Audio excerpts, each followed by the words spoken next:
Hi there, I'm back from my honeymoon in New Zealand, been back about a week, and so I'm ready to kick off Witchfinder's gaming vault properly now with my first game review. Before that, I just want to show this t-shirt that I bought while I was in New Zealand, which I think is pretty cool.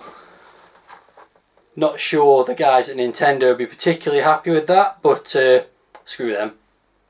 Anyway, so that was my one of my souvenirs from New Zealand. Let's get on with the first game review. And the first game I'm going to review, I had some suggestions on my original launch video for the channel, and one of those suggestions was Superstar Soldier for the PC Engine, which is indeed a great game, but everybody knows that already, so that's not really what the aim of my channel is all about. It's all about highlighting some obscure games. So a little bit more obscure than that, but another shooter for the PC Engine is Cybercore. I have that just as a cartridge only, or a HuCard only, which hopefully you can just about see there. So we're going to take a look at that in a minute. For every game that I do review on this new channel, I'm going to show a little bit of a fact file about it, giving you a little bit of details about the game. So let's take a look at that now. So as mentioned, this game is Cybercore, released in 1990 in Japan. This is the Japanese version, although it was also released for the American TurboGrafx 16. Published by IGS and developed by Alpha System. The price I paid for this game was actually nothing, because I bought it as part of a job lot of PC Engine games not long after I picked up my PC Engine about 6 or 7 years ago.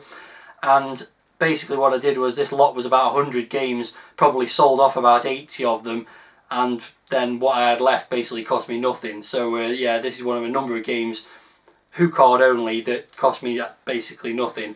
The going rate for it on eBay at the moment is about 10 to 15 quid for a boxed version, which is pretty good value for a shoot 'em up.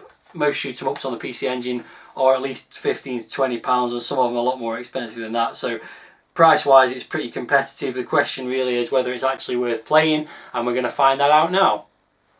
So before we fire up the game, let's just take a little closer look at the HuCard. I don't have the box for this game, as mentioned. It is just the cartridge or card. So basically you've got the Cybercore logo there and some Japanese text, kind of a biomechanical alien style background there, and there's actually a couple of screenshots on the HuCard which you can probably just about make out. Basically you can tell from that it's some kind of a shoot 'em up, if you hadn't already guessed. So let's load it in and give it a go.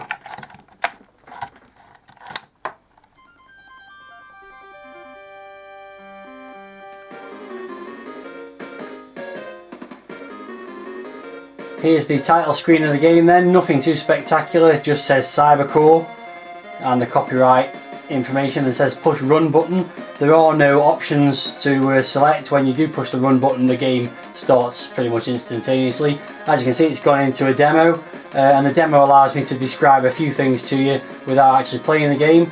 So firstly, going through what you can see on the readouts, we've got a little arrow here which is actually the speed of your ship, which you can modify by pressing the select button on the pad. And on this side we've got the number of lives, that's your spaceship, and also shields. You get shields when you power up the spaceship. Just quickly let it go back to the demo again, which it probably will do in a second. So you got your score at the top left there, and you can see these big green things flying across. That's where you collect your power-ups from, and as you can probably see from the demo there, you can shoot them multiple times and they'll pop out different coloured power-ups. And basically, to power up your ship multiple times, you need to collect numerous ones of the same colour. Every time you power up the ship another level, you get another shield as well. The shield allows you to take one hit without being destroyed.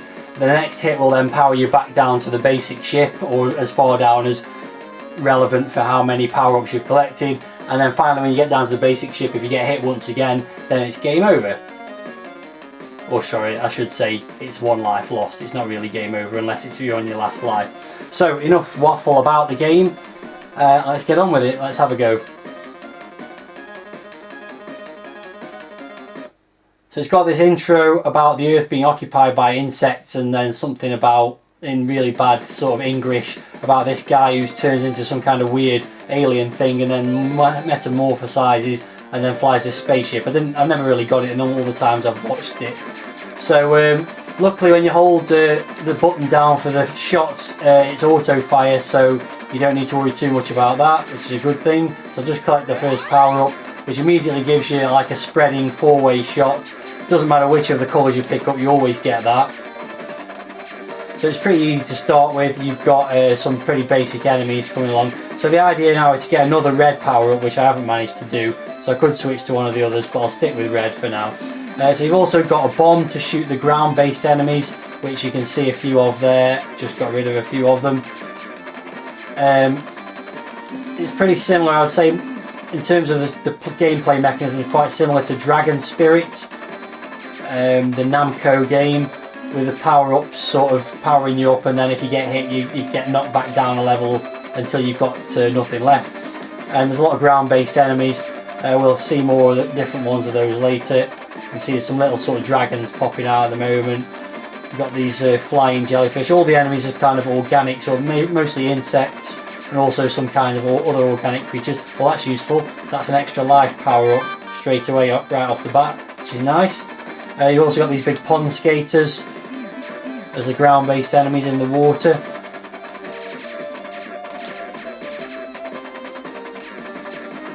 So thus far nothing too challenging, he says, hoping not to get shot.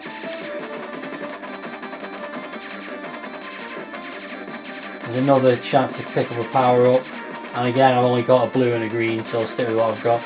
So here you get onto the land. Oh, and I got hit once. There goes my shield. These things, these moth things, they actually don't shoot unless you shoot them, but obviously we're going for points as well, so I'll shoot a few of them.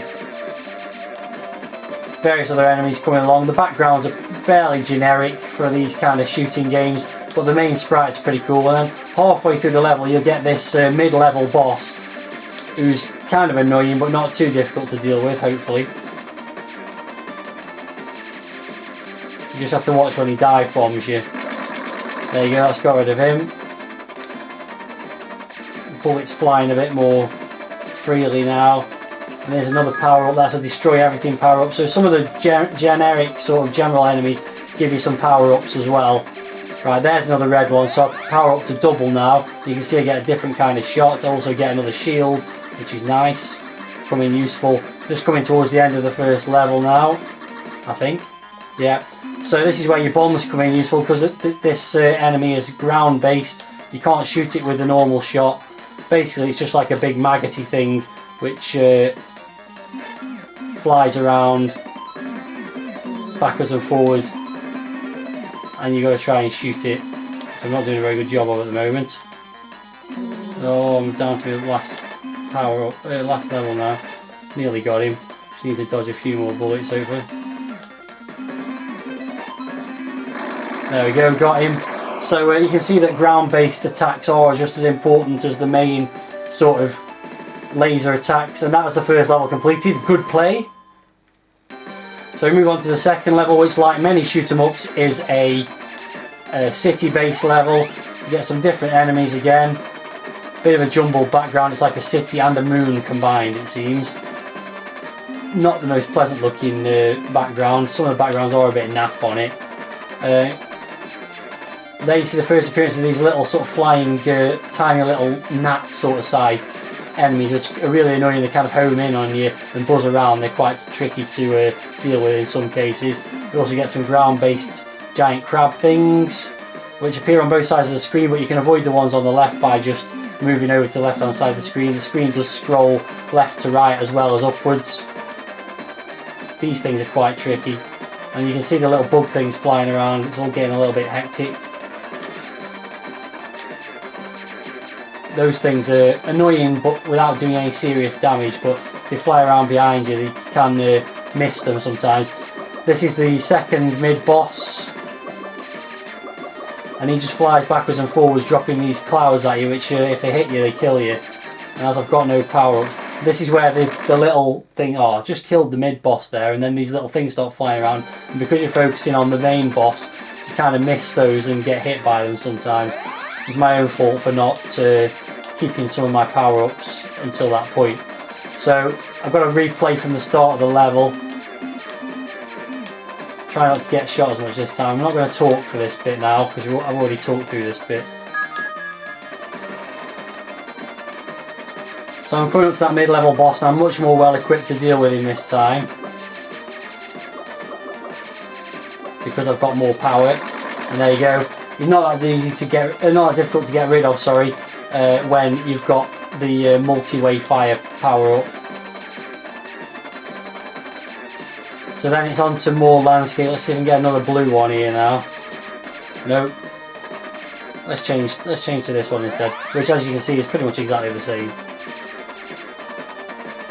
You just have to try and preempt what power up you're going to get next, and pick the right one so that you get to power up another level. It is quite difficult to get two of the right colour in an order to get two power ups of the same type at the same time. It's a bit annoying in that respect. So you never really tend to power up beyond the second level very often.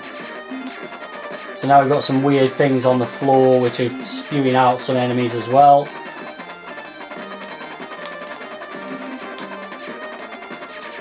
There's another chance for a power up. Can I get the right one? Yes, I can. It's there.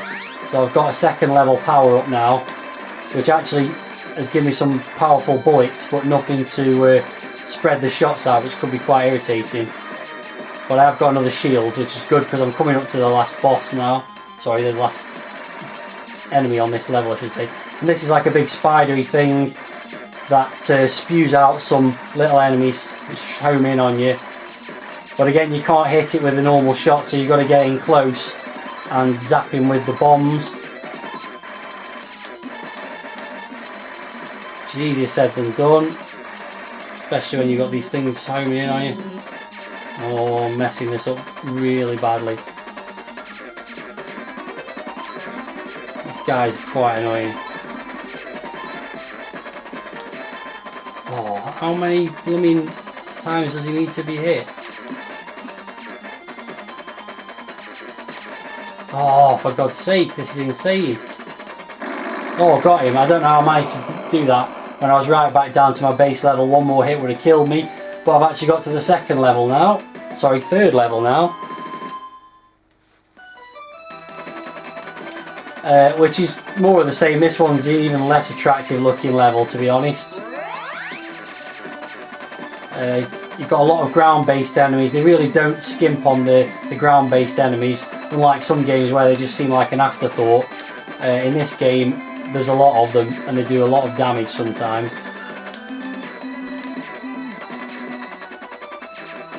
By the way, I have got the auto fire on the pad for the ground-based bombs, so that I can really bombard the enemies. You can see these little toadstools. You can barely notice them sometimes.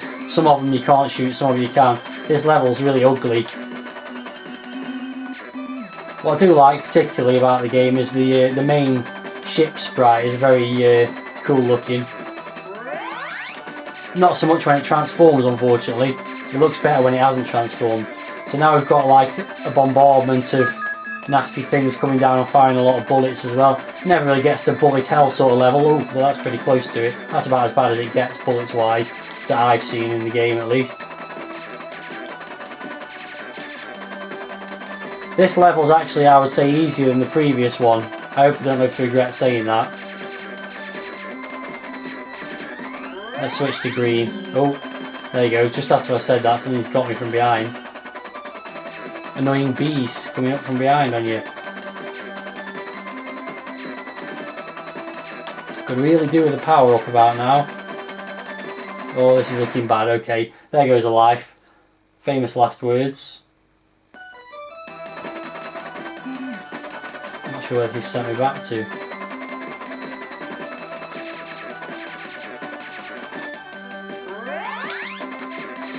Not right back to the beginning, thankfully. Oh, that was rubbish. Oh, I'm making a right mess of this now. Real disaster. It's gone from being quite a good go, because usually I've not got past the second level without having to continue. Now, this third level, which I've always found relatively easy, I'm suddenly finding really difficult.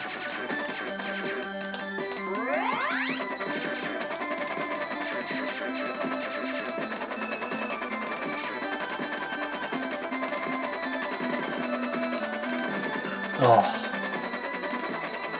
None of those have ever caused me any problems before. Suddenly, just positioning myself in the wrong place, it seems. Oh, and there goes another power up. I'll take it, whatever I can get.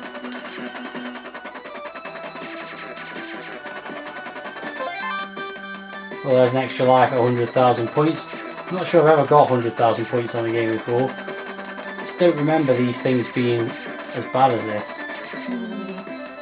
And one thing I've not done at any point is speed it up. There it goes again, I just can't get past this point. I have read somewhere that the game, the difficulty level increases depending on how powered up you are, so I wonder if that's got something to do with it. But I really am having a mare at the moment.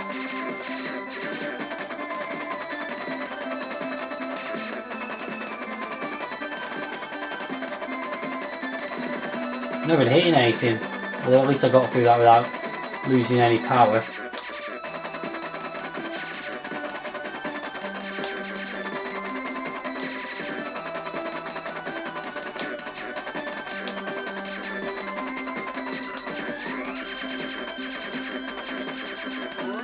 Right, now we're talking. I've got double power up. Hopefully I can make a little bit more progress, although I've got no lives left now.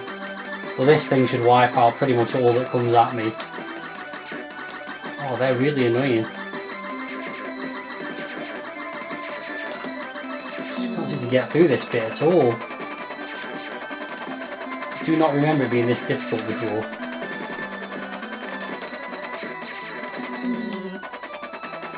So now we come to some gigantic flowers, which when you shoot them, some bees come out. Oh, and we've got the mid-level boss now, which again is another one that you can't... Oh, I really need that power up.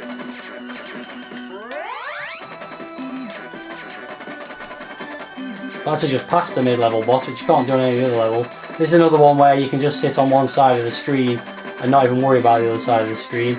You just keep bombing these things.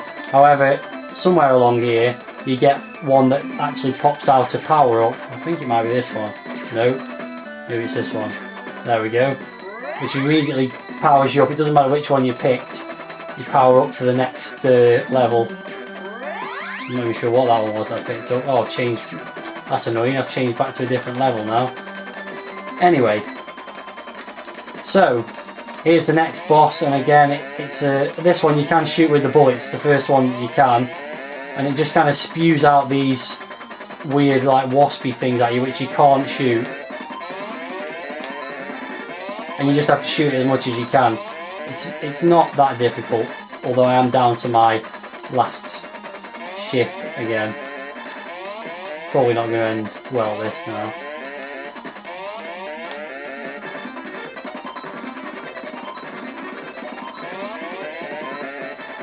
The end of level bosses aren't particularly impressive overall.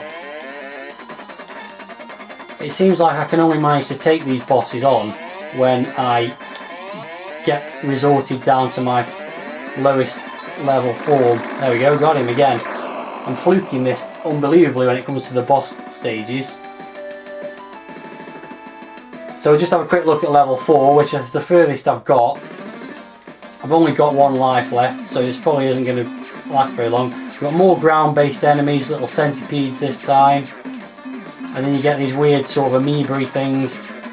This level's less ugly, but very brown at this point.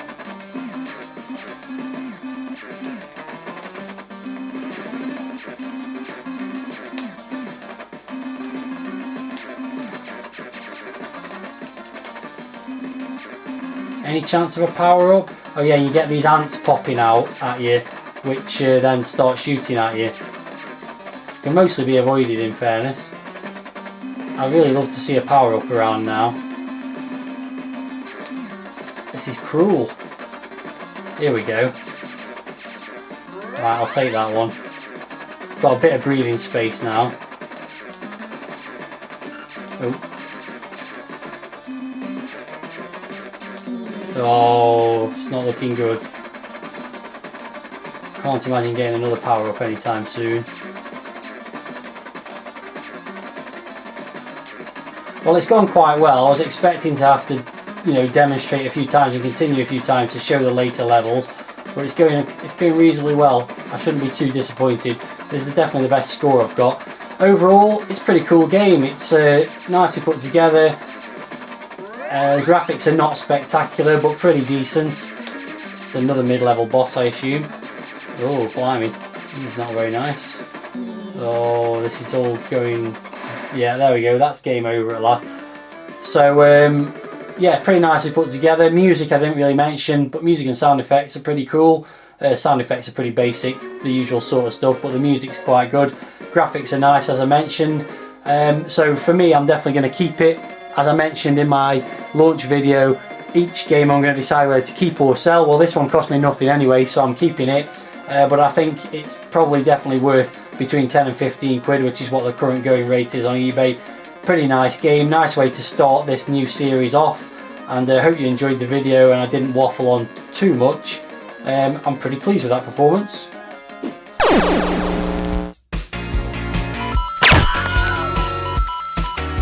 If you only knew the power of the dark side. 2, 1, 0.